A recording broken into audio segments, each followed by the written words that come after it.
इस वीडियो में हम बात करने वाले हैं टेली में बनने वाले लेजर्स के बारे में। अब हमारे सामने सबसे बड़ी दिक्कत ये आती है कि कौन सा लेजर किस ग्रुप के अंडर आएगा, इसका पता हम कैसे लगाएं। तो इस वीडियो के माध्यम से आज आपको ये क्लियर हो जाएगा कि कौन सा लेजर किस ग्रुप के अंडर आएगा। इसके बाद कभी भी आपको इस टॉपिक से रिलेटेड कोई भी कंफ्यूजन नहीं रहेगा, तो पूरा वीडियो जरूर देखें। तो लेजर्स बनाने का जो ऑप्शन है वो हमें मिलता है अकाउंट्स इन्फो के अंदर। अकाउंट्स इन्फो के अंदर आने के लिए हम एंटर की प्रेस करते हैं। अकाउंट्स इन्फो वाली विंडो ओपन हो चुकी है। अब यहाँ पे हमारे पास सबसे पहले ऑप्शन आता है ग्रुप। तो लेजर बनाने से पहले हमें ग्रुप को समझना जरूरी है। तो हम यहाँ पे ग्रुप्स पे आके एंटर की प्रेस करते हैं। अब हम यहाँ पे सेकंड ऑप्शन हमारे पास आ रहा है डिस्प्ले। डिस्प्ले पे आके हम एंटर की प्रेस करते हैं। तो टेली सॉफ्टवेयर में जितने भी ग्रुप्स बने हुए हैं वो सब हमें यहाँ पे शो हो जाएंगे। अब ग्रुप्स होते क्या है, मान लीजिए कि हमने टेली सॉफ्टवेयर के अंदर कोई ICICI नाम से कोई लेजर बनाया है। अब ICICI क्या होता है, हमें तो पता है कि ICICI नाम का एक बैंक होता है। अगर हमने टेली सॉफ्टवेयर के अंदर ICICI नाम का लेजर बनाया है तो इस सॉफ्टवेयर को ये नहीं पता है कि ICICI बैंक अकाउंट होता है। तो हमें उस ICICI लेजर को बैंक अकाउंट के अंदर डालना होगा। इससे टेली सॉफ्टवेयर को ये पता चलेगा कि ये ICICI जो है वो एक बैंक अकाउंट है। अब हमने कोई SBI नाम से लेजर बनाया है तो उस SBI लेजर को भी हम बैंक अकाउंट के अंदर डालेंगे। उससे टेली सॉफ्टवेयर को ये पता चलेगा कि SBI नाम का भी बैंक है। अब मान लीजिए कोई रवि नाम का लेजर हमने बनाया और उस रवि नाम के लेजर को हमने बैंक अकाउंट्स के अंदर डाल दिया, तो टेली सॉफ्टवेयर ये समझेगा कि रवि नाम का भी बैंक है। तो टेली सॉफ्टवेयर में हमें लेजर बनाते समय सही ग्रुप सिलेक्शन करना बहुत ही जरूरी है, नहीं तो हमारा जो भी हिसाब होगा वो सब गलत ही आएगा। उसके बाद मान लीजिए कि किसी पार्टी से हमने माल खरीदा है, A1 कंप्यूटर से हमने माल खरीदा है। अब A1 कंप्यूटर्स हमसे पैसा मांगता है, तो हमें तो उसके नाम से ही पता चल जाता है कि A1 कंप्यूटर्स हमसे पैसा मांगता है।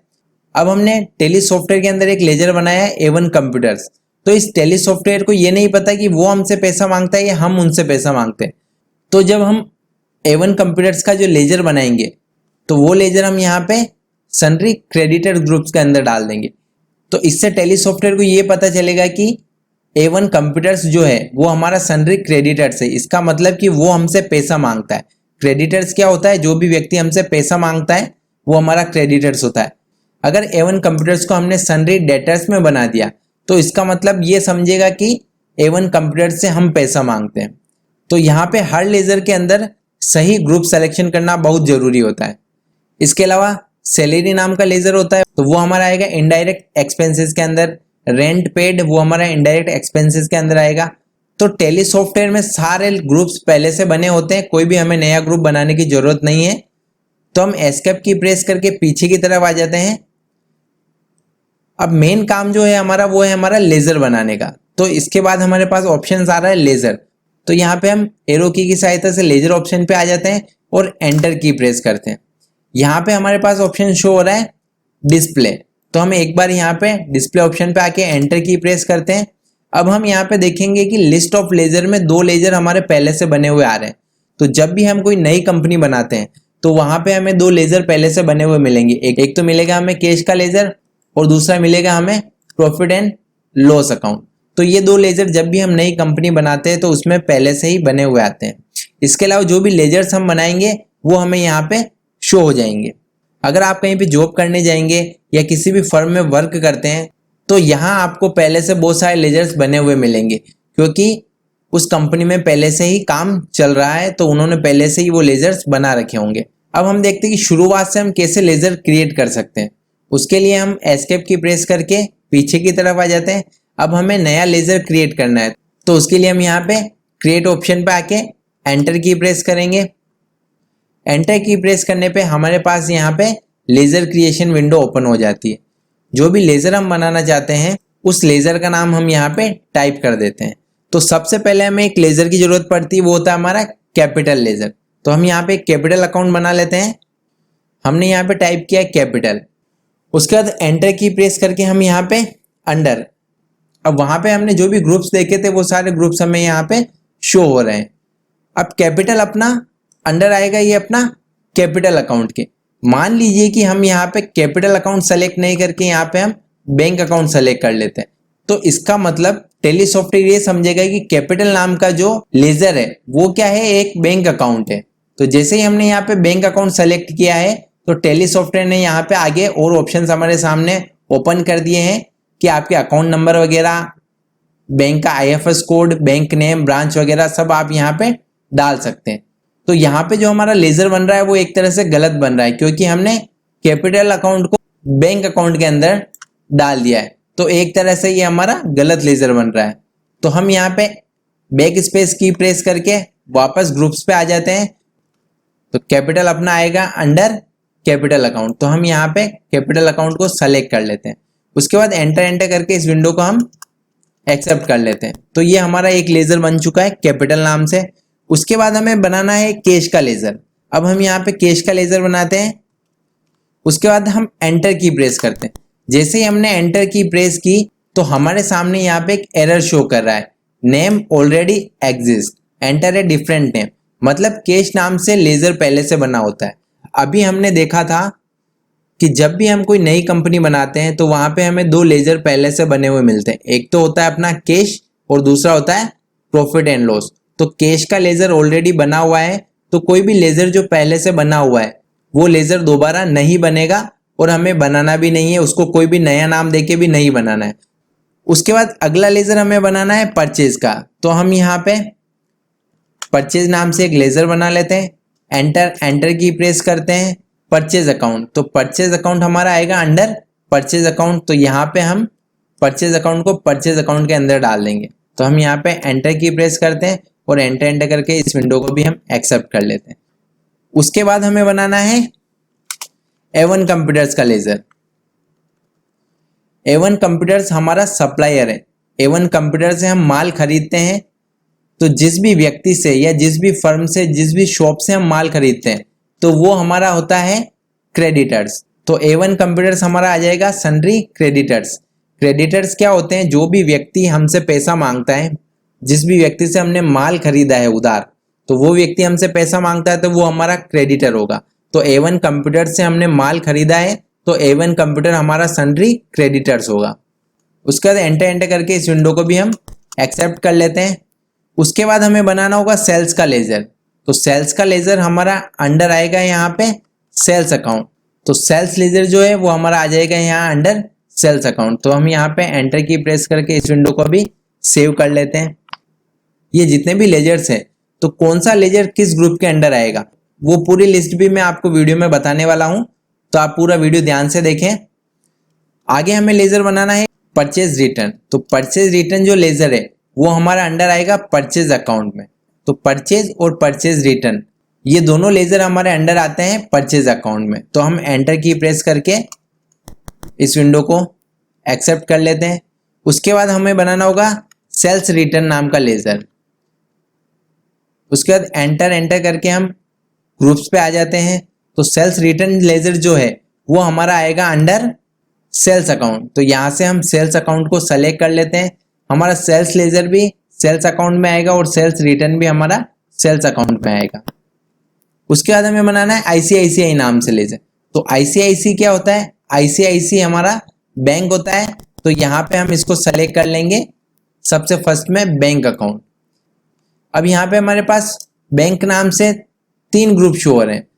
तो हमारा जो नॉर्मल सेविंग या करंट अकाउंट होता है वो हमारा आएगा अंडर बैंक अकाउंट्स। और हमारा जो OD अकाउंट होता है, OD का मतलब होता है ओवरड्राफ्ट, जिसमें कि बैंक हमको सुविधा देता है जितना पैसा हमारे अकाउंट में पड़ा है उससे भी ज़्यादा हम उस बैंक अकाउंट से पैसा निकाल सकते हैं, जैसा कि हम क्रेडिट कार्ड के माध्यम से करते हैं।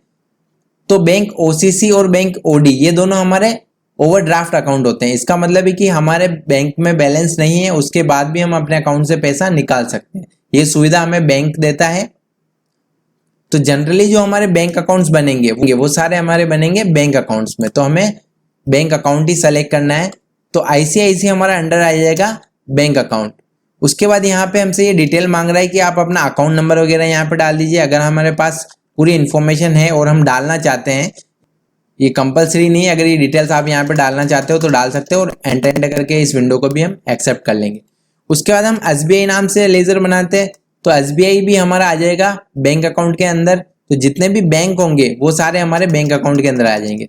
तो उसके बाद हम एंटर करके इस विंडो को हम एक्सेप्ट कर लेते हैं। उसके बाद हमें बनाना होगा फर्नीचर नाम का अकाउंट। फर्नीचर अंडर अपना आएगा फिक्स असेट्स। फिक्स असेट्स क्या होती है? वह संपत्ति जो बिजनेस में स्थायी रूप से रहती है, फिक्स रहती है। तो फर्नीचर हो गया, कंप्यूटर हो गया, बिल्डिंग हो गया, मशीन हो गया, ये सब हमारी होती है फिक्स असेट्स। तो फर्नीचर हमारा आएगा फिक्स असेट्स के अंदर। तो एंटर करके इस विंडो को हम एक्सेप्ट कर लेते हैं। उसके बाद हम बनाते हैं ड्राइंग्स अकाउंट।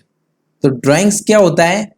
जो भी पैसा या माल हम हमारे पर्सनल यूज के लिए बिजनेस में से निकालते हैं तो वो हमारा होता है ड्राइंग्स। तो ड्राइंग्स अकाउंट जो होता है वो हमारा अंडर आता है कैपिटल अकाउंट के। कैपिटल क्या होती है? जो भी पैसा हम बिजनेस में लगाते हैं वो हमारी कैपिटल होती है। तो हम हमारे पर्सनल यूज के लिए जो भी पैसा या माल निकालते हैं उसे हम बोलते हैं ड्राइंग्स। तो ये ड्राइंग्स का जो लेजर है वो हम यहाँ पे बना देंगे कैपिटल अकाउंट के अंदर। तो ये कैपिटल से उसको लेस कर देगा। तो हम यहाँ पे एंटर करके इस विंडो को भी एक्सेप्ट कर लेते हैं। उसके बाद हम यहाँ पे बनाते हैं मशीन नाम का अकाउंट। तो मशीन क्या होता है?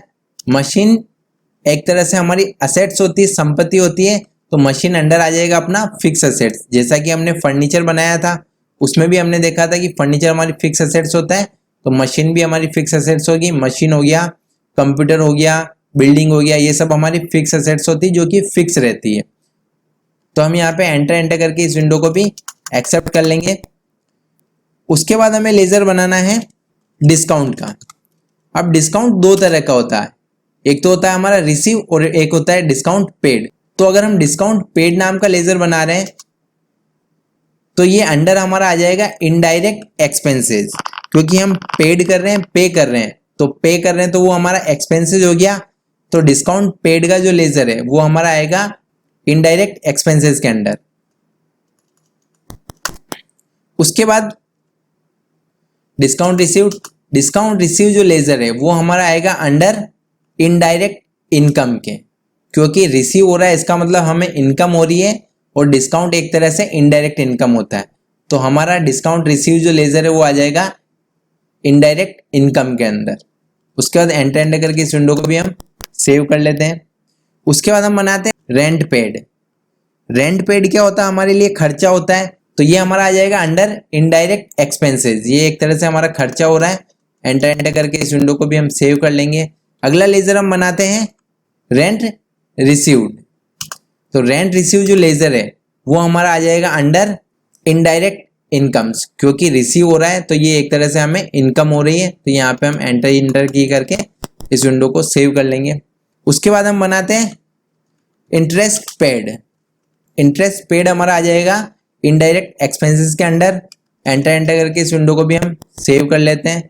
उसके बाद इंटरेस्ट रिसीव। तो इंटरेस्ट रिसीव हमारा आ जाएगा इनडायरेक्ट इनकम के अंडर, और एंटर करके इस विंडो को भी हम एक्सेप्ट कर लेते हैं। उसके बाद लेजर हमारा आता है बेड डेब्ट्स।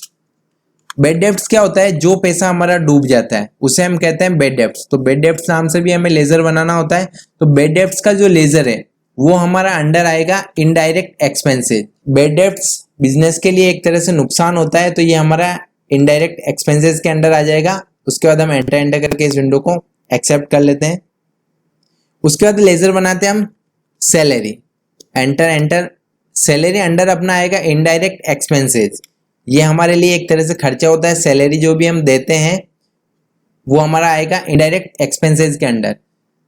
अब यहाँ पे हम सोचेंगे कि सैलरी है तो सैलरी हमें आती भी है तो हम इसको इनडायरेक्ट इनकम के अंदर डाल दें, पर नहीं, जब भी हम कोई बिजनेस कर रहे हैं तो हमारे पास कहीं से भी सैलरी नहीं आएगी।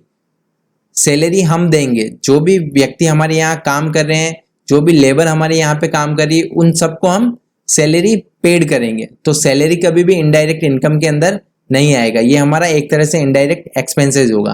तो एंटर करके इस विंडो को भी हम एक्सेप्ट कर लेते हैं। उसके बाद हम बनाते हैं एडवर्टाइजमेंट। एडवर्टाइजमेंट भी हमारे लिए एक तरह से इनडायरेक्ट एक्सपेंसेस होता है, ये एक तरह से बिजनेस के लिए खर्चा होता है। उसके बाद हमने बना लिया रवि। अब रवि को हमने माल बेचा है, इसका मतलब कि रवि से हम पैसा मांगते हैं, रवि को हमने उधार माल बेचा है। तो रवि का जो लेजर है वो अंडर अपना आएगा सन्ड्री डेटर्स। तो हमें यहाँ से रवि का जो लेजर है वो सन्ड्री डेटर्स ग्रुप के अंडर बनाना होगा। एंटर करके इस विंडो को हम एक्सेप्ट कर लेते हैं। मेन जो बात आपको ध्यान रखनी है वो आपको मेन सन्ड्री डेटर्स और क्रेडिटर्स के बारे में ही रखनी है। तो ये जो दोनों लेजर आप बनाते हैं तो बड़े ध्यान से बनाएं आप, और एंटर करके इस विंडो को हम एक्सेप्ट कर लेते हैं। उसके बाद लेजर हम बनाते हैं सस्पेंस अकाउंट।